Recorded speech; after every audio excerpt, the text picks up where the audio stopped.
ಕೆಂಗೇರಿ ವಿಶ್ವ ಒಕ್ಕಲಿಗರ ಮಹಾಸಂಸ್ಥಾನ ಮಠದ ಪೀಠಾಧ್ಯಕ್ಷರಾದ ಶ್ರೀ ಕುಮಾರ ಚಂದ್ರಶೇಖರನಾಥ ಮಹಾಸ್ವಾಮೀಜಿಯವರು ವಿಧಿವಶರಾಗಿದ್ದಾರೆ. ತಡರಾತ್ರಿ 12 ಗಂಟೆ ಸುಮಾರಿಗೆ ಶ್ರೀ ಕ್ಷೇತ್ರದಲ್ಲಿ ಶ್ರೀಗಳು ನಿಧನರಾಗಿದ್ದಾರೆ. ಜಗದ್ಗುರು ಶ್ರೀ ಡಾಕ್ಟರ್ ನಿರ್ಮಲಾನಂದನಾಥ ಸ್ವಾಮೀಜಿ ಅವರು ಕೂಡ ಭೇಟಿಯನ್ನ ನೀಡಿ ಅಗಲಿದ ಶ್ರೀಗಳ ಆತ್ಮಕ್ಕೆ ಚಿರಶಾಂತಿಯನ್ನ ಕೋರಿದ್ದಾರೆ. ಈ ಸಂದರ್ಭದಲ್ಲಿ ವಿಶ್ವ ಒಕ್ಕಲಿಗರ ಮಹಾಸಂಸ್ಥಾನ ಮಠದ ಪೀಠಾಧ್ಯಕ್ಷರಾದ ಪರಮ ಪೂಜ್ಯ ಜಗದ್ಗುರು ಶ್ರೀ ನಿಶ್ಚಲಾನಂದನಾಥ ಸ್ವಾಮೀಜಿಯವರು ಮತ್ತು ಶ್ರೀ ಆದಿಚುಂಚನಗಿರಿ ಶಾಖಾ ಮಠಗಳ ಪೂಜ್ಯ ಸ್ವಾಮೀಜಿಗಳು ಶ್ರೀಮಠದ ಭಕ್ತರು ಅಂತಿಮ ನಮನವನ್ನ ಸಲ್ಲಿಸಿದರು.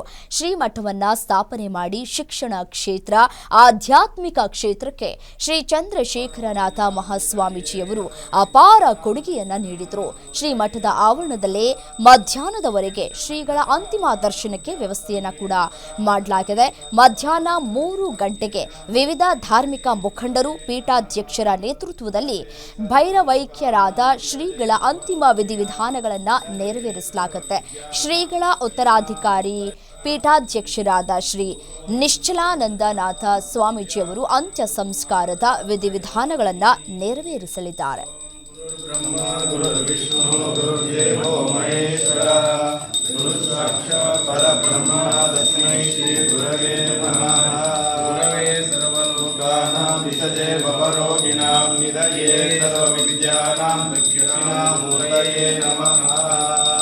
अखण्डमण्डलाकारं व्याप्तं येन चराचरं तत्पदं दर्शितं येन तस्मै श्री गुरवे नमः।